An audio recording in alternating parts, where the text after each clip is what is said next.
नमस्कार दोस्तों, स्वागत है आपका अपने YouTube चैनल पर। दोस्तों, उम्मीद आप स्वस्थ होंगे, मस्त होंगे, अपने पढ़ाई में व्यस्त होंगे। दोस्तों, जैसा कि आप लोगों को पता है, हम लोग जो है यूनिटेरिया द्वारा जो बुक जारी किया गया बिहार स्पेशल वस्तुनिष्ठ प्रश्न जो है, तो उसी का सीरीज हम लोग शुरू किए हुए हैं, आपको पता है। तो इसी सीरीज के क्रम में आज हम लोग दूसरे नंबर का टेस्ट देखेंगे। तो आपको पता है जैसा कि ये जो बुक है इसमें टोटल 51 टेस्ट दिया गया है। कितना? 51 सेट दिया गया है और प्रत्येक सेट में 50 क्वेश्चन को शामिल किया गया, जो काफ़ी ज़्यादा इंपॉर्टेंट है, खास करके बीपीएससी सिविल सर्विसेज के लिए और बीपीएससी टीचर के लिए ये रामबाण साबित होने वाला है। क्योंकि आपको पता है बीपीएससी सिविल सर्विस के अंतर जो है आपको 15 से 20 क्वेश्चन, कभी कभी 25 क्वेश्चन भी बिहार स्पेशल से रहता है। पिछले साल तो 15 क्वेश्चन बिहार स्पेशल से रहा है, तो इसीलिए ये काफ़ी ज़्यादा इंपॉर्टेंट हो जाता है। तो इसे मिस नहीं कीजिए, शुरू से अंत तक जरूर देखिए ताकि इसका फ़ायदा मिल सके। और बिहार टीचर एग्जाम देने वाले सभी विद्यार्थी इसे ज़रूर देखें ताकि इसका लाभ मिल सके। और इससे पहले एक टेस्ट हो चुका है, अगर आप नहीं देख पाए हैं तो उसके प्लेलिस्ट का लिंक आपको डिस्क्रिप्शन में मिल जाएगा, उसे जाकर जरूर देख लें ताकि इसका फ़ायदा आपको मिल सके। तो चलिए, ज़्यादा टाइम नहीं गवाते हैं, इस सीरीज को आगे बढ़ाते हुए आज के टेस्ट को हम लोग शुरू करते हैं। आइए, आज का पहला क्वेश्चन कहता है कि मुजफ्फरपुर क्या है, मुजफ्फरपुर में होम रूल लीग की स्थापना किसने की थी? मुजफ्फरपुर में होम रूल लीग जो स्थापित हुआ था, इसकी स्थापना किसने की थी, ये आपको बताना है। तो इसका सही आंसर हो जाएगा आपको जनकधारी प्रसाद। कौन? जनकधारी प्रसाद। ए नंबर सही आंसर हो जाएगा। आगे है, बिहार में सबसे महत्वपूर्ण सूफी संत निम्नलिखित में से कौन थे? कहता बिहार के वह सूफी संत कौन थे जो सबसे काफ़ी महत्वपूर्ण सूफी संत थे? तो इसका सही आंसर आपको हो जाएगा इमाम ताज फ़कीह। कौन? इमाम ताज फ़कीह। सी नंबर सही आंसर हो जाएगा। दोस्तों, ये सीरीज काफ़ी ज़्यादा इंपॉर्टेंट है, इसीलिए इसे शुरू से अंत तक जरूर देखिएगा। चलिए, आगे कहता है बिहार में शीतकालीन वर्षा किस कारण से होती है? बिहार में जो शीतकालीन वर्षा होती है ये किस कारण से होती है? तो इसका सही आंसर हो जाएगा कि भूमध्य सागर की ओर से आने वाले चक्रवातों के कारण जो है बिहार में शीतकालीन वर्षा होती है। तो डी नंबर यहाँ सही आंसर हो जाएगा। आगे कहता है बिहार राज्य खेल प्राधिकरण का गठन जो है कब किया गया है? बिहार राज्य में खेल प्राधिकरण का गठन जो हुआ है ये कब किया गया है? तो इसका सही आंसर आपको हो जाएगा कि ये 1986 में किया गया। कब? 1986 में इसका गठन किया गया था। सी नंबर से आंसर हो जाएगा। चलिए, आगे है,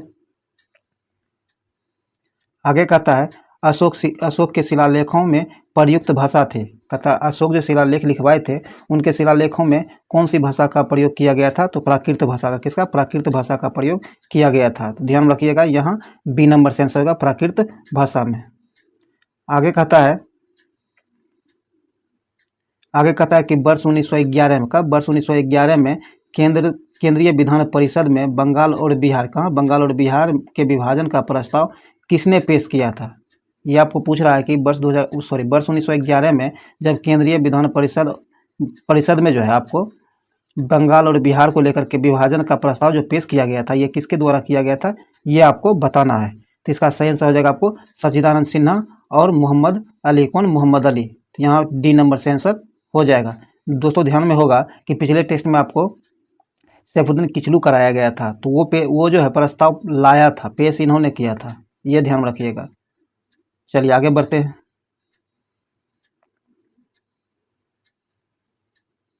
आगे कहता है कि मुगल काल में बिहार आने वाले प्रथम विदेशी यात्री कौन थे? कहता है कि मुगल काल में बिहार आने वाला प्रथम विदेशी यात्री कौन था? तो इसका सही आंसर हो जाएगा आपको मुल्का तकिया। कौन? मुल्का तकिया जो है ये प्रथम विदेशी यात्री थे जो मुगल काल में बिहार आए थे। तो ये ए नंबर यहाँ से आंसर हो जाएगा। आगे कहता है बिहार सहित पूर्वी भारत में आर्यों का आगमन संभवतः हुआ है था। कहता है कि बिहार सहित पूर्वी भारत जो है उसमें आर्यों का आगमन संभवतः किस काल में हुआ था, ये आपको बताना है। तो इसका सही आंसर हो जाएगा आपको उत्तर वैदिक काल में। कब? उत्तर वैदिक काल में जो है बिहार में और पूरे पूर्वी भारत में आर्यों का आगमन हुआ था। कब? उत्तर वैदिक काल में। तो यहाँ आपको सी नंबर से आंसर हो जाएगा। आगे कहता है भारत छोड़ो आंदोलन के दौरान फुलेना प्रसाद श्रीवास्तव, कौन? फुलेना प्रसाद श्रीवास्तव की मृत्यु झंडा फहराने के क्रम में पुलिस की गोली लगने से हुई थी। ये कहाँ के हैं, ये आपको बताना है। ये कहाँ हुआ था इसका? तो सिवान में। कब? सिवान में। सी नंबर से आंसर हो जाएगा। ध्यान रखिएगा, भारत छोड़ो आंदोलन के समय में फुलेना प्रसाद श्रीवास्तव को झंडा फहराने के क्रम में पुलिस की गोली लगने से मृत्यु हुई थी। ये सिवान में। कहाँ? सिवान में। सी नंबर से आंसर हो जाएगा। चलिए, आगे बढ़ते हैं हम लोग। चलिए, आज का पहला आगे क्वेश्चन कहता है निम्नलिखित, क्या है? निम्नलिखित यूरोपीय यात्रियों में कौन बिहार नहीं आया था? कहता है निम्नलिखित यूरोपीय यात्रियों जो है जो नीचे दिया गया उनमें से कौन बिहार नहीं आया था, ये आपको बताना है। तो बिहार जो नहीं आया था आपको फ्रैंकोइस बर्नियर। कौन? फ्रैंकोइस बर्नियर जो है ये बिहार कभी नहीं आया था, ध्यान रखिएगा। तो यहाँ सी नंबर से आंसर हो जाएगा। आगे कहता है मुंगेर में स्थित भीम बांध अभ्यारण्य किस वन प्रदेश की उदाहरण है? तो ये आपको शुष्क पतझड़ वन का उदाहरण है। किसका? शुष्क पतझड़ वन का उदाहरण है। तो बी नंबर से आंसर हो जाएगा। चलिए आगे है। आगे कहता है कि वर्ष 1956 में, कब? वर्ष 1956 में भारत राज्य पुनर्गठन के समय बिहार का कौन सा जिला पश्चिमी बिहार में, दोस्तों, कहता है कि 1956 ईस्वी के भारत राज्य पुनर्गठन के समय बिहार का वह कौन सा जिला है जो पश्चिम बंगाल में शामिल किया गया था? ये पुरुलिया। कौन? पुरुलिया जिला जो है उस समय जो है पश्चिम बंगाल में शामिल किया गया था। सी नंबर से आंसर हो जाएगा। आगे कहता है बिहार सहित, क्या है? बिहार सहित पूर्वी भारत में आर्यों का विस्तार में सहायक था। कहता है बिहार सहित पूर्वी भारत में आर्यों का जो विस्तार हुआ था उसके लिए मुख्य सहायक कौन सिद्ध हुआ था? तो ये लोहे का उपयोग। कौन है? लोहे के उपयोग के कारण इसे सहायता मिली थी। बी नंबर से आंसर हो जाएगा। आगे कहता है बिहार के राजगीर परगना में, बिहार के राजगीर परगना जो है कि कौन से स्थानीय नेता ने 1857 के आंदोलन में स्वयं को राजा घोषित किया था? कहता है बिहार के राजगीर परगना के वह कौन से स्थानीय नेता थे जिन्होंने खुद को 1857 के आंदोलन के समय खुद को राजा घोषित किया था? तो ये था आपको हैदर अली खान। कौन? हैदर अली खान। बी नंबर से आंसर होगा हैदर अली खान। चलिए आगे है। आगे कहता है कि बिहार पंचायती राज अधिनियम 2006 से संबंधित कौन सा कथन सही है? कहता है बिहार राज्य पंचायती अधिनियम 2006 जो है इससे संबंधित नीचे दिए गए कथन में से कौन सा कथन सही है, ये आपको बताना है। तो इसका सही आंसर हो जाएगा आपको कि बिहार पंचायती राज के अधीन ग्राम सभा की 2 बैठकों के बीच, जो ध्यान रखिएगा, 2 बैठकों के बीच जो है 3 माह से अधिक का समय नहीं होना चाहिए। ये बिहार पंचायत अधिनियम 2006 के बारे में सही कथन है। तो यहाँ डी नंबर से आंसर हो जाएगा। आगे कहता है बिहार में पर्वतपादीय मिट्टी के विस्तार को क्या कहा जाता है? बिहार में पर्वतपादीय मिट्टी जो है इसके विस्तार को क्या कहा जाता है? इसके विस्तार को भावर का क्षेत्र कहा जाता है। क्या? भावर का क्षेत्र कहा जाता है। सी नंबर से आंसर हो जाएगा भावर का क्षेत्र। चलिए हम लोग आगे बढ़ते हैं। दोस्तों ये वीडियो कैसा लग रहा है कमेंट बॉक्स करके जरूर बताइएगा, और ये वीडियो आपके लिए यूजफुल है तो इसे लाइक कर दीजिएगा, अपने दोस्तों के साथ शेयर जरूर कीजिएगा, और चैनल सब्सक्राइब कर लीजिए, घंटी दबा लीजिए ताकि जब वीडियो अपलोड किया जाए तो इसका नोटिफिकेशन आप तक पहुंच सके और आप इसका लाभ उठा सके। तो चलिए आगे बढ़ते हैं। आगे कहता है बिहार में तुर्क सत्ता, कहता है बिहार में तुर्क सत्ता की स्थापना का श्रेय किसे जाता है? कहता है बिहार में तुर्क सत्ता जो स्थापित हुआ था इसे स्थापित करने का श्रेय किसे जाता है? तो ये जाता है आपको इख्तियारुद्दीन बख्तियार खिलजी को। किसे? इख्तियारुद्दीन बख्तियार खिलजी को। बी नंबर से आंसर हो जाएगा। आगे कहता है किसके प्रयत्नों से बिहार प्रांतीय कांग्रेस द्वारा, कहता है किसके प्रयत्नों से बिहार प्रांतीय कांग्रेस का दूसरा अधिवेशन हुआ था? किसके प्रयास से? तो इसके लिए जो प्रयास किया गया था, ये प्रयास किया गया था बाबू दीपनारायण सिन्हा के द्वारा। डी नंबर से आंसर हो जाएगा। आगे कहता है बिहार प्रांत के बारे में महात्मा गांधी, कहता कि वो कौन से प्रांत है, कहता वो कौन से प्रांत है जिसके बारे में महात्मा गांधी ने कहा था कि यह एक ऐसा प्रांत है जहां वह सहयोग आंदोलन से संबंधित कार्य बहुत अच्छा हुआ है। क्या है? बहुत अच्छा हुआ है।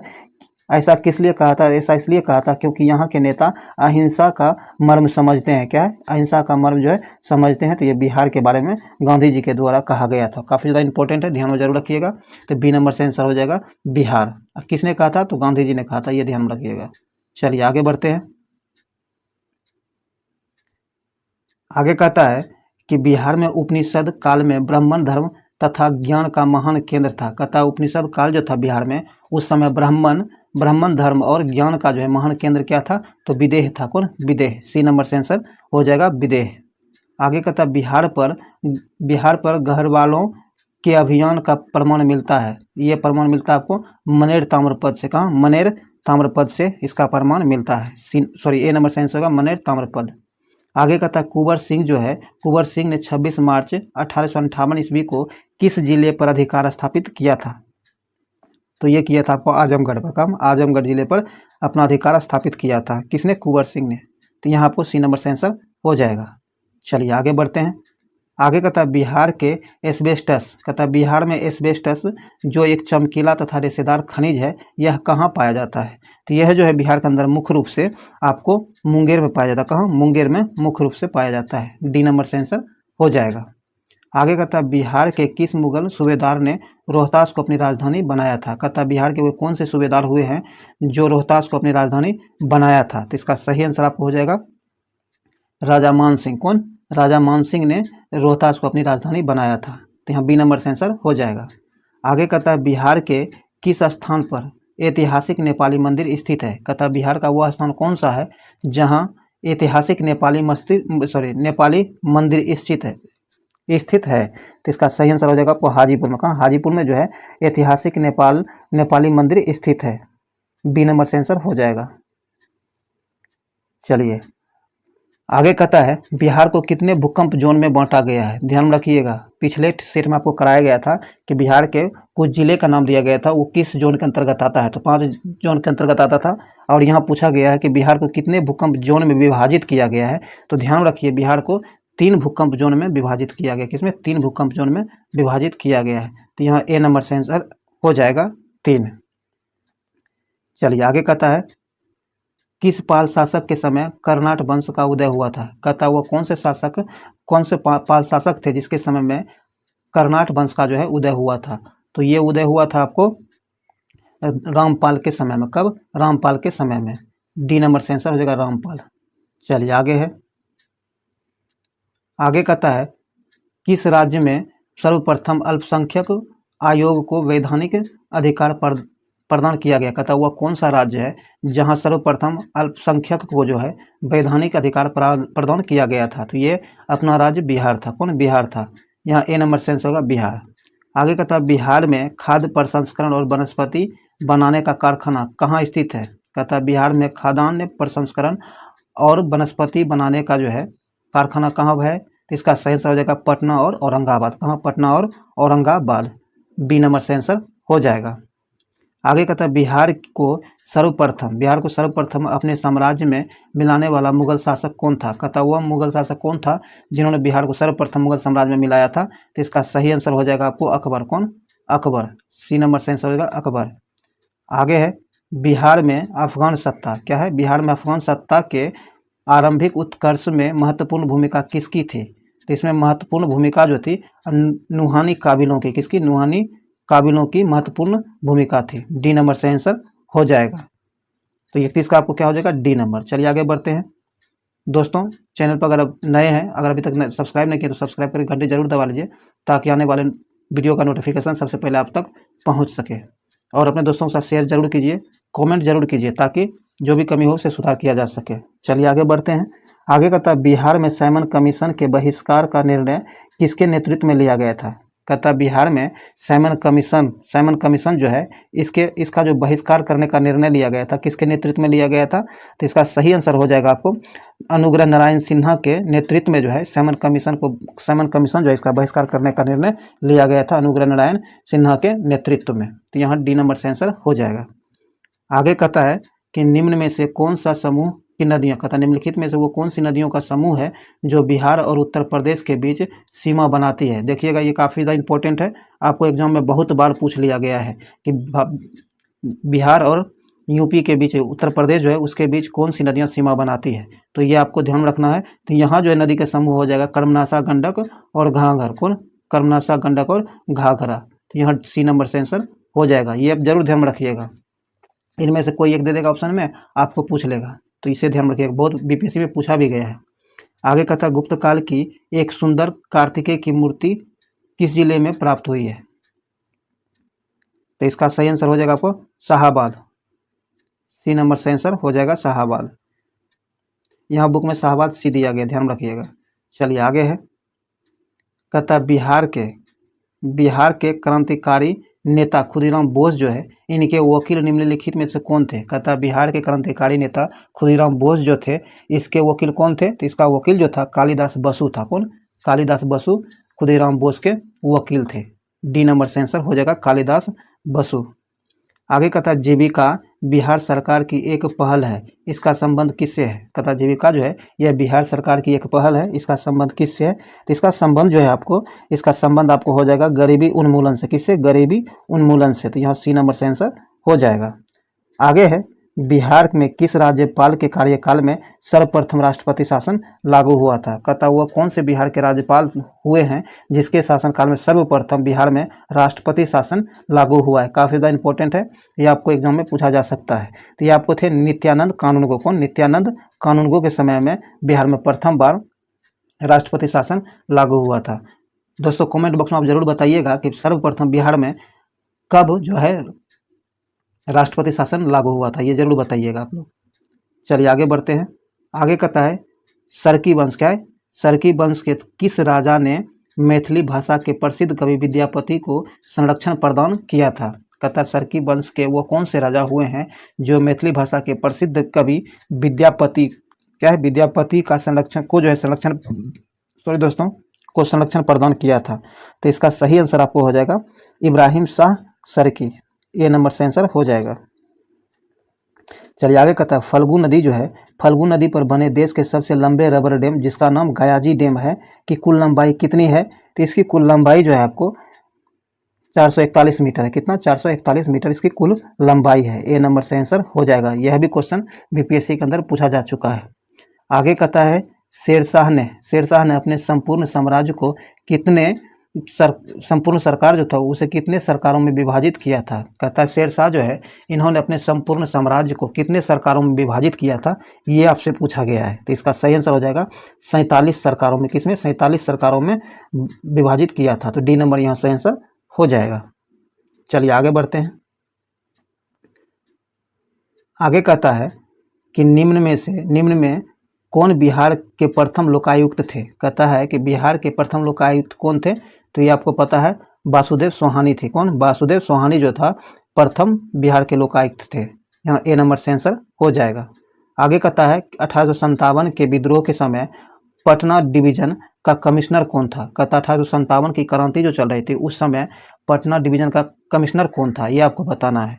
तो पटना डिवीजन का कमिश्नर जो था वो विलियम टेलर था। कौन? विलियम टेलर था। तो बी नंबर यहाँ सही आंसर हो जाएगा विलियम टेलर।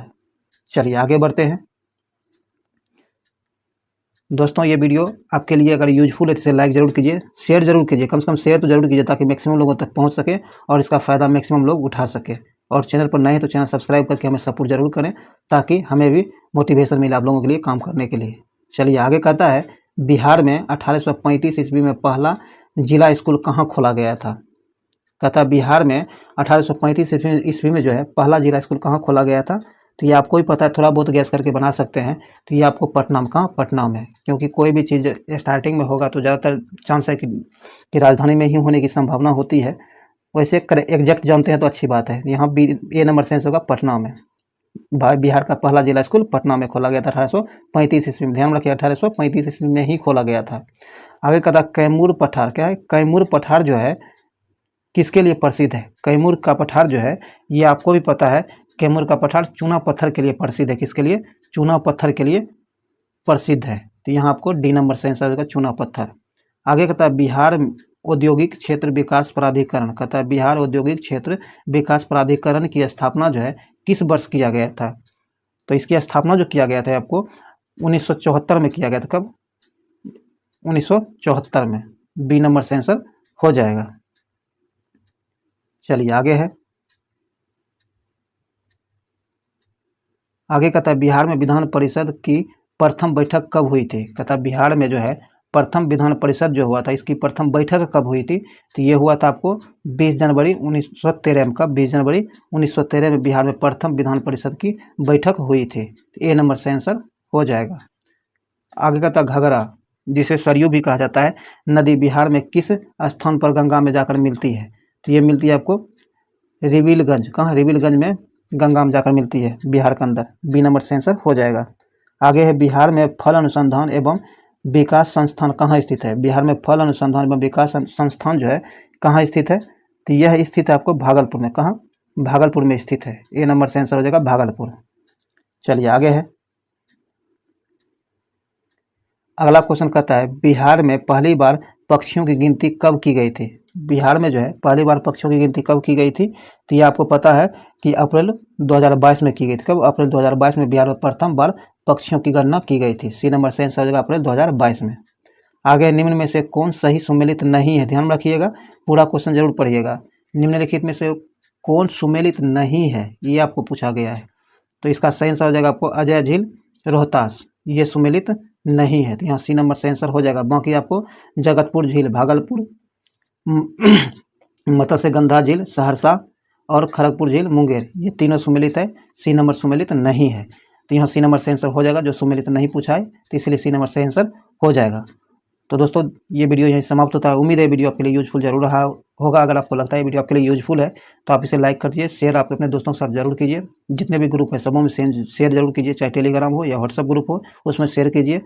और चैनल पर नए हैं तो चैनल सब्सक्राइब करके घंटी जरूर दबा लीजिए, ताकि आने वाले वीडियो का नोटिफिकेशन आप तक पहुंच सके और इसका फ़ायदा आपको मिल सके। तो चलिए इस वीडियो को ही समाप्त करते हैं, फिर मिलते हैं अगले वीडियो में। तब तक के लिए जय हिंद।